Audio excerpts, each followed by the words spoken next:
לכם כל יום. אנחנו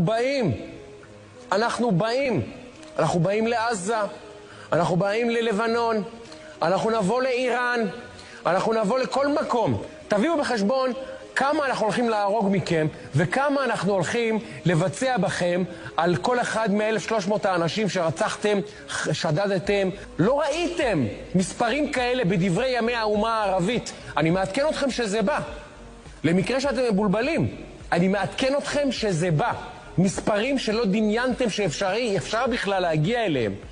ואנחנו מוכנים להיכנס לבידוד בינלאומי, ומוכנים לריב עם ארצות הברית, ומוכנים לריב עם כל העולם ואחותו. כמה שנצטרך עד שכולכם, כולל כל התומכים שלכם, תעלו לפגוש את אללה, אנחנו נהרוג.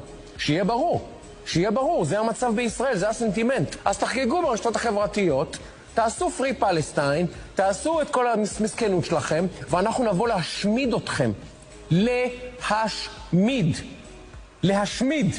תעבירו את זה, תריצו את הסרטון הזה, שיראו כל החברים שלכם מה אנחנו עומדים לעשות לכם.